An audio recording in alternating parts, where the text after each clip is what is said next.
guys, welcome to the Cover 2 podcast. It's been a minute since we've been on the show. Yes. I've been on vacation. Nick's been moving, but we are happy to be back. And it is the perfect time for us to be back on this show today. We have NFL training camp underway. All 32 teams are in training camp right now. A few teams have an off day today, like my Cowboys, but I'm still representing this team. The Cardinals are on the field, and we're going to get to both of those teams a little bit later. But we do want to start with some breaking news that just happened this morning. Michael Thomas, the star wide receiver for the New Orleans Saints, just cashed in as the highest receiver in NFL history. A lot of money going to Michael Thomas. $20 million a year. How's that sound for Michael Thomas? I think that works. It's a 5-year extension for $100 million. I think he's number 5 on the money list for non-quarterbacks. Right? Yes, is that what it is? Yeah, so he's getting paid, legitimately, and he deserves to. I consider him one of the top 3 wide receivers in the NFL. Why those receivers wouldn't get paid the most wouldn't make sense. So for him to get $20 million, I don't have a problem with that, and I'm happy for him. And I'm happy for the Saints because the Saints, they got screwed last year in the playoffs last year. They really should have gone to the Super Bowl. You never know what would have happened last year in the Super Bowl, but nonetheless, they get all their guys back. They bring back the whole crew, and they don't have a distraction of Michael Thomas holding out during the training camp. Exactly, and he did hold out for the first few days, but in reality, the first few days of training camp is mostly walk through. There's not really a whole lot of contact, so he didn't miss a whole lot. Plus, he is a veteran. He does know this offense, like at the back of his hand. I'm sure that he was still training on his own as well. So I know the Saints are excited to get him in. And, if you're a fantasy owner, Michael Thomas has got to be one of the top receivers off the board. Him and DeAndre Hopkins, Julio Jones, just a few that come to mind. But for multiple reasons other than just the Saints, Michael Thomas, the highest paid receiver, and like I said, from a fantasy standpoint, probably a wide receiver 1. Well, yeah, no, and again, it keeps up the trend of wide receivers getting paid, too. We saw Odell Beckham get paid. We now see Michael Thomas. Tyreek Hill wants to get paid. So these guys are starting to get the money that they think they deserve. A lot of people might think that wide receivers aren't make or break players on teams just based on recent history. But if a guy is the best at his position, he should get paid the most. And what the value and what the market is right now is that wide receivers are going to start getting paid over $20 million. Michael Thomas starts that by getting paid 20. I think Odell was 19 or something like that. So, it keeps up the trend. And if you're a wide receiver in the league coming in, hey, there's a chance I could be paid $20 million a year. That's better than a lot of positions in the NFL. You know who is smiling right now? Who is that, Jared? That would be Julio Jones. Oh, yeah. Because Julio Jones, even though he still has 2 years left on his current contract, he is looking for a new contract. Now, he showed up to training camp. He did not hold out. The Falcons owner has basically come out and said this deal is going to get done. Rest assured. And I think that was a little assurance for Julio Jones to come to camp, be with his teammates, show some of that team camaraderie. And I think that will only help within the negotiation. So, yeah, if you're Julio Jones, you can only be smiling with Michael Thomas getting his deal, because Julio Jones is, I would say, probably a better all-around receiver than Michael Thomas. So Julio Jones, in a sense, in my opinion, should get paid more than what Michael Thomas just did. Yeah, no, I mean, like I was saying, every wide receiver, we talked about Amari Cooper before this podcast, obviously you're a Cowboys fan. It's got to be exciting for Amari Cooper, although I don't think he should be the guy breaking the record for wide receiver payment. I do think a guy like Julio Jones should do. But a guy like Amari Cooper knows, hey, I'm not going to get screwed here. I'm not going to get $14 million. I'm not going to get $12 million. I'm going to get 20. Right? Because I think I'm close enough to Michael Thomas to where, I should get paid. Listen, in all honesty, in all fairness, as a Cowboys fan, Amari Cooper's not going to get $20 million. No. And there's multiple reasons for that. Number one, Amari Cooper is a true number 1 receiver. He does not get the type of receptions and the type of looks that Michael Thomas gets. The Saints offense is a little bit different than what the Cowboys like to do. Obviously, as long as Ezekiel Elliott is in the backfield, and as long as the Cowboys have that current offensive line, they will be a run-first team. So Amari Cooper, in my opinion, is around between 17 and 19 million, which is obviously still a lot of money. That's not yet. But I don't believe he'll break that $20 million tier. And another thing for the Cowboys, they still have Dak Prescott, Ezekiel Elliott, and a plethora of other young guys that they need to resign. So even though they can do all of that, they're going to need these players to potentially take a little bit less in order to sacrifice for this team. I'm not saying that's what they should do. I'm just saying in order for it to work for the Cowboys, I believe that's what will and look at how it helped the Lakers, right? I don't want to make it a basketball analogy, but Anthony Davis had a $4 million trade kicker that he could have just said, hey, I want $4 million extra dollars. He said, no, the grand scheme of things is that the Lakers need some extra players, so let me free them of that $4 million payment, and we'll do business. Amari Cooper and a lot of Cowboys might need to do that. They might need to take $3-4 million off the table per year in order to possibly win a Super Bowl or multiple Super Bowls and have a team that is going to kind of run the NFC. And I think the Cowboys have that roster right now. There's just a lot of questions of who's going to get paid, all this stuff, and we will get into that a little bit later. I don't want to jump on that right now. I want to talk about Michael Thomas and then some of these other wide receivers that want to get paid. You brought up Julio Jones. Julio Jones he's being a good guy about all this stuff. He is he's showing up to training camp. He doesn't want to affect the Falcons, and he will get paid. Arthur Blank is a good owner. He's very fan friendly, which makes me think that he will do Julio Jones justice and give him the money that he deserves. Because Julio Jones, like you mentioned, has been the best, or at least one of the best wide receivers for a very long time. Right. So I remember getting into fantasy football 5-6 years ago, Julio Jones was still the number one wide receiver. I think it's debatable that he still could be going off the board in fantasy football number one as far as wide receivers go. So very impressive there. Well, let's talk here for a minute about the fact that Julio Jones did show up to camp. Yeah. And I do want to get into some holdouts currently. We have Melvin Gordon with the Chargers, Jadeveon Clowney with the Houston Texans, and Ezekiel Elliott with the Cowboys, of course. All three of those guys are currently away from their teams, not in training camp, and basically practicing on their own. Meanwhile, you have the likes of Julio Jones, who is in camp, Dak Prescott, who is in camp, Amari Cooper, who is in camp.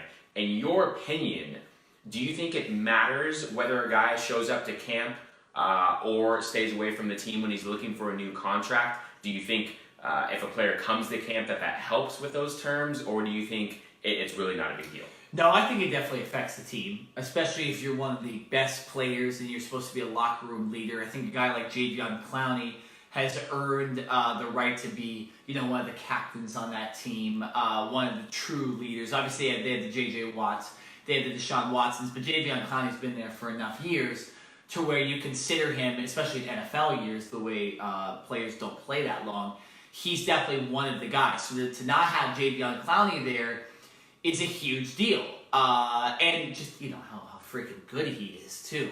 To not have because you have your left tackles and right tackles that are going to be, practicing, getting ready for the season. What's better than going against one of the best edge rushers in the game? Great point. If you don't have that guy there and you have this, this backup defensive end or this backup edge rusher rushing you, and then all of a sudden the season starts and you have Khalil Mack, for example, going against you, you're like, I'm not ready for this. I didn't know that, So that does help. You already have J.J. Watt, and having Jadeveon Clowney, that's what makes the Texans so dangerous. In Melvin Gordon's case, I wouldn't consider him necessarily one of the leaders of that team because they have so many other veterans. They have the Phillip Rivers, they have the Keenan Allens, they have a bunch of other guys that have been there for a very, very long time. Russell Okung, although he's dealing with some health issues. So Melvin Gordon's a little different, but still, he's your running back.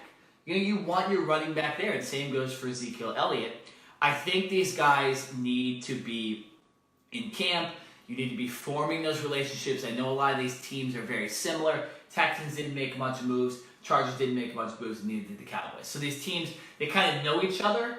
It's not a team that's kind of brand new that's getting together, but I still think it does affect. I think you need that camaraderie, and it helps, practicing against some of the best in the league. Well, of course it does help. here's the thing, and I think if you're these individual players at the very end of the day, especially for a position like defensive end or running back, where you are taking a lot of hits. Now, of course, listen, in training camp, they try to control the hitting, and there's not many times where you're doing full live contact. Yeah. But still, you don't want to hurt yourself, right, in training camp, and then that can potentially affect your future contract. So some guys are just saying, listen, this is a business decision. This is nothing personal about the team.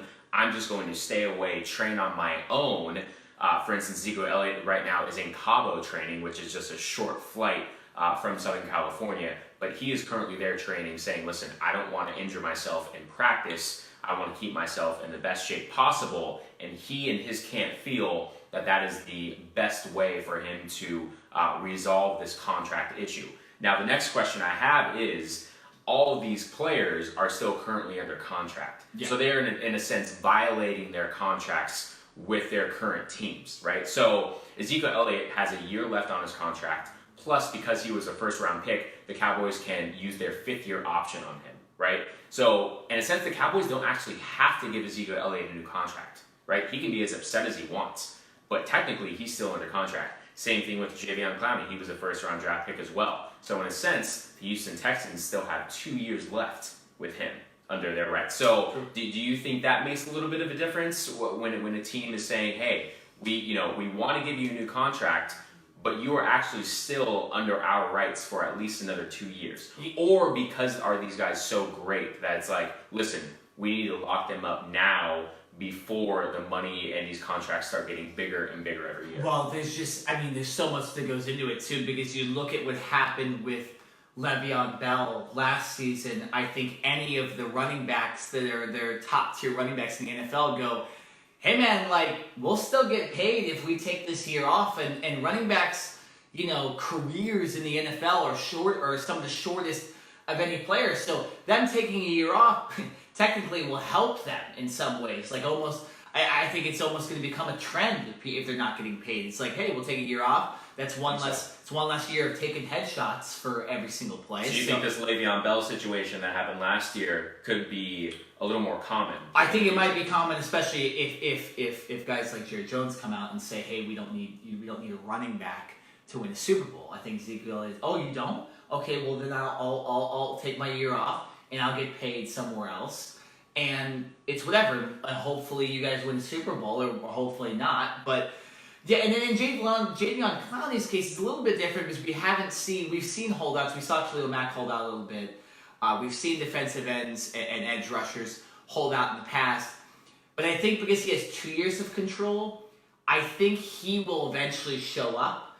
It's that next year where guys don't want to pay or play on a contract with 1 year left. I think him asking for a ton of money 2 years in is a little egregious, and I think if the Texans say, hey, we'll negotiate during the season, we want to pay you, we're not going to screw you over or anything like that, but we need you in camp, we can't decide on it right now, and you do have 2 years under your contract, so you wouldn't take 2 years off. You know what I'm saying? So I think the Clowney situation is a little bit different. I do believe he will eventually get paid. As far as Zeke and Melvin Gordon go, I don't really know. Especially Melvin Gordon's came out of nowhere to me. He came out he came out right down the street in Costa Mesa during a press conference and kind of was, and he said, I want to get paid. And for me, that came out of nowhere. Zeke was a little different because he gets, the Cowboys tend to get talked about in the media a lot. So this has been talked about for a while, his extension. Gordon, though, I don't put him in that tier with Ezekiel Elliott and Le'Veon Bell yet. I think he's just a tier under them. So for him to do it, it's a little different. The Chargers might be saying, well, we have so much talent. And when you got injured last year, we still were winning games with Austin Eckler and all these other guys. So we might be able to go without you. So, maybe back off the contract extension. Well, listen, all the reports that are coming out are saying that Melvin Gordon is prepared to take this into the regular season. And so I absolutely believe that will happen. It does not seem like he's joking around. He's not just, bluffing and saying, all right, guys, I want a new contract, and then he's going to show up to training camp in week 3. He is prepared financially, to sit out for multiple games. And potentially, this could be a Le'Veon Bell situation all over again. Yeah. Now, I can tell you this right now. I know that the Chargers do not want that, and I know at the end of the day, Melvin Gordon does not want that either. But in certain situations, in order to get your point across and in order to get more money, sometimes you do have to strike. Yeah. Right? In a sense, this is really what this is. This is a strike saying, I'm not showing up to work. I have outperformed my contract, and he wants to be paid like a top-tier running back. So we will see what happens. But yes, I guarantee you, if Melvin Gordon does not he will not settle for just an okay contract. No. Right? He wants to get paid top tier, and he will sit out regular season games if he is not well compensated. No, and like I mentioned, I think running back is the one position in football where these guys need to get paid when they want to get paid in some ways, because their career spans are so much shorter than most of the other positions in the NFL. They are taking all the hits. They're having to block on plays. They don't really ever get to take a single play off. Not that other positions don't, but if a quarterback hands the ball off to a running back, that's technically taking the play off, right? If a wide receiver runs a route, he knows the ball's not gonna go to him at all, right? You're technically running backs. They don't really get that a lot. They have to be hidden, or running and cutting and risking injury to their legs or something like that every single play. So I don't have a problem with these running backs holding out. But like you talked about earlier, I do think it still affects the team overall. And when these guys do hold out into the regular season, or like Le'Veon Bell did, we saw what happened with the Steelers. They essentially imploded at the end of the season. So, not saying that's going to happen to the Chargers or the Cowboys, but when you're looking at if one of these two teams doesn't win a Super Bowl, and a lot of people think these two teams could possibly be in the Super Bowl against each other, the Chargers and Cowboys. You might look at it and be like, well, they screwed up the Zeke situation, or they screwed up the Melvin Gordon situation the first couple games of the season, and then, they didn't end up getting, so that, you just have to be careful, and if you're going to pay Zeke, just pay him. If you're going to pay Melvin Gordon, just pay him. Stop messing around. Just See, give him the money. Here's the thing, though. As from an ownership standpoint, from a team standpoint, the counter argument to what you were just saying, I'm going to take some of the same examples, right? Running backs, their lifespans are very short, and they get hit a lot, right? There's a lot of concussions, a lot of injuries that come along with that position. So from an owner's standpoint, they're saying, we're not going to dish out millions and millions of dollars to a position that we are only going to get a sustainable amount of playing time in for 2 to 3 years, right? That's really the lifespan of an average running back. Yep. So as opposed to a receiver or cornerback or quarterback, where the lifespan is a little bit longer, owners are a little more willing to pay that position. The running back position is, whether you want to call it undervalued or not, they just do not get paid as much, and a lot of it has to do with the amount of bruising and the types of hits that they take, the injuries, and just the short lifespan. So that is the counter argument, and I believe that is where both sides are butting heads right now, saying, who's going to give in first, right?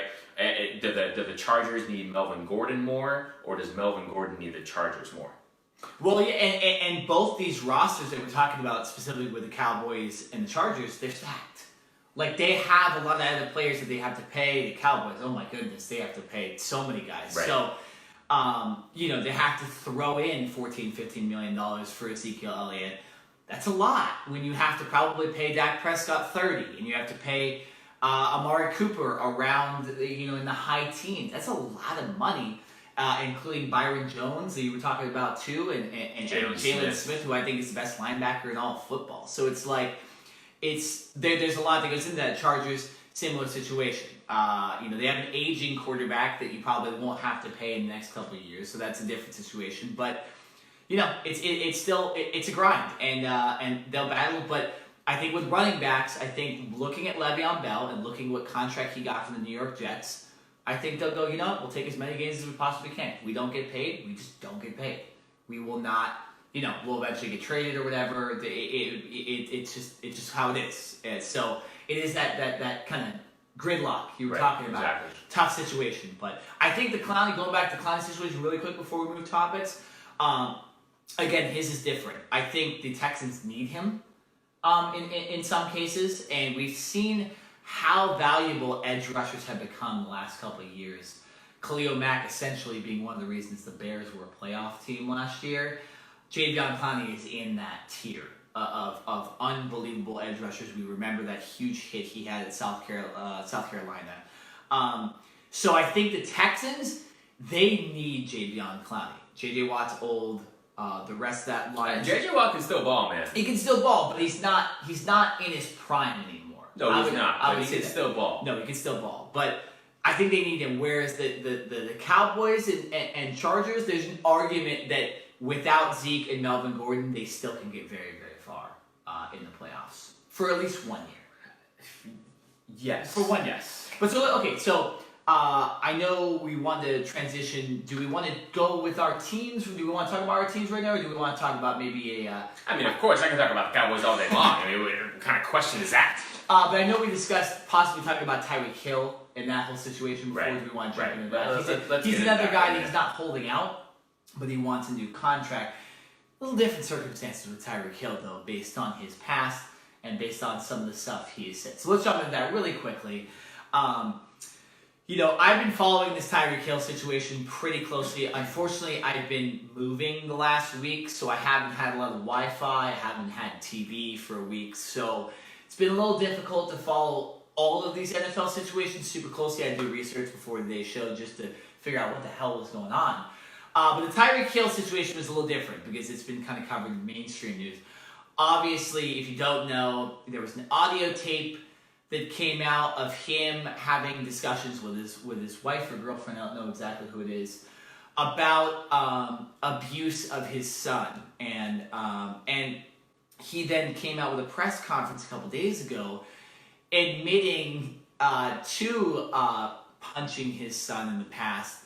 But he said it was due to them boxing or something like that. Right. I don't want to get too much into it, but I wouldn't box my 3-year-old son. I don't have a 3-year-old son, but I definitely wouldn't be boxing him and punching him in the chest. I don't know what that mindset is or whatever. But then for him to come out and ask for a contract extension, the Chiefs are like, "What the hell, man? We just dealt with Kareem Hunt.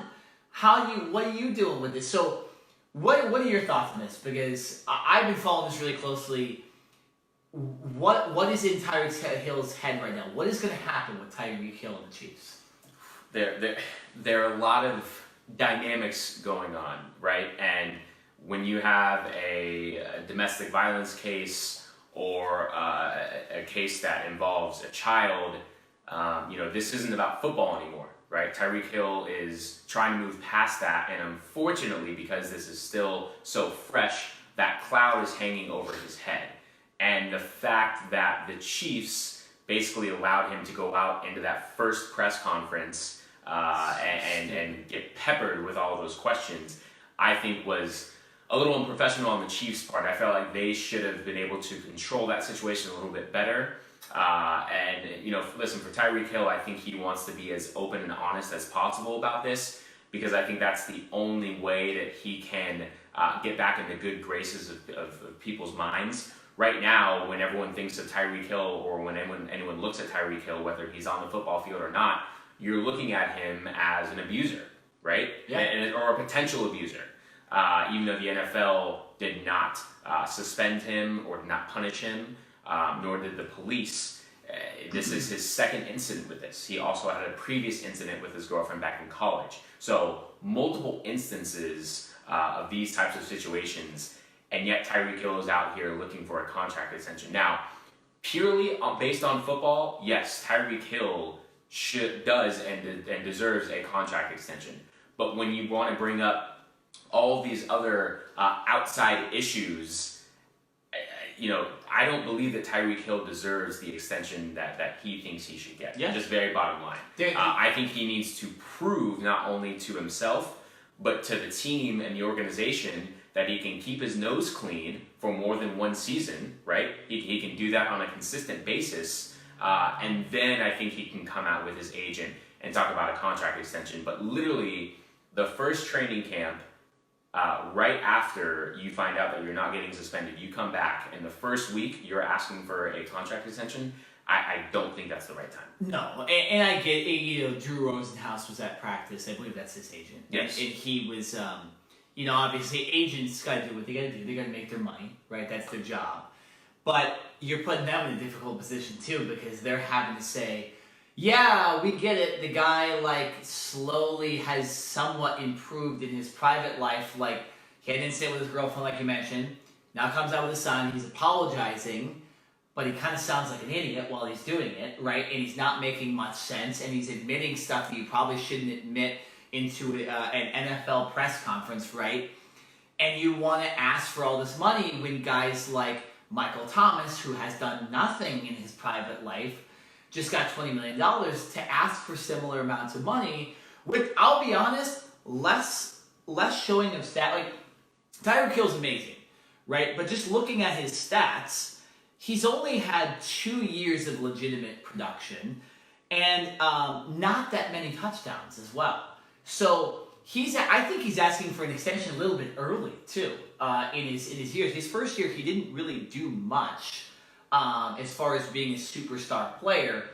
Whereas these guys like Michael Thomas and Julio Jones and Jadeveon Clowney, they've been superstars from the beginning. So I think not only is he asking for an extension at the wrong time just based on what's happening in his personal life, I just think it's a little bit early to be asking for a contract extension, period, just based on how his career has gone. Well, I disagree with that, because as far as his years accrued in the NFL season, he's on the same path with Ezekiel Elliott and Jadeveon Clowney. He came into the league 4 years ago, so he's coming into his 4th NFL season. This is typically when players look to renegotiate their contracts. You do it with 1 year left. You don't do it after your contract is already done. So from that standpoint, I disagree. I think that from that timing, Tyreek Hill is on point with looking to get an extension.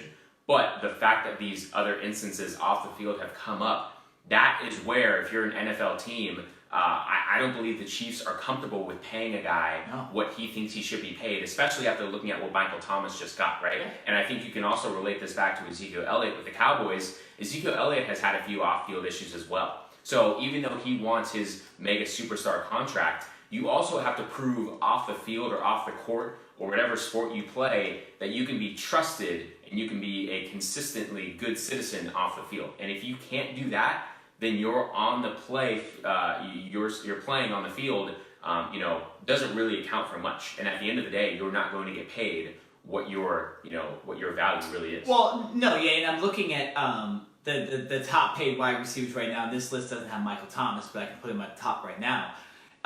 Some of the guys on this list, you have Odell Beckham Jr., who I think his talent out, he's never done anything really horrible off of, it's been kind of just instances of being kind of a diva, and that incident where he might have done substances and stuff like that we don't need to get into, but it wasn't really much. And then it's Antonio Brown, Mike Evans, DeAndre Hopkins, Brandon Cooks, Adam Thielen, and then of course Michael Thomas, and then the guys that will get extensions, Julio Jones. None of those guys have anything, they've done nothing that Tyreek Hill has done. Tyreek Hill is in a league of his own as far as receivers, wanting giant contracts. He has had 2 instances of domestic violence now that he is admitted to as well. So you saw what happened with Kareem Hunt. Obviously, that was on videotape. We don't have a videotape of Tyreek Hill punching his son or hitting his girlfriend or anything like that. We're not even saying it's happened. It might have been all made up. But it's still, he's asking for this money, and look at all of the other guys in his position that got paid huge contracts. They didn't do any of that stuff. Right. So that is where I agree with you.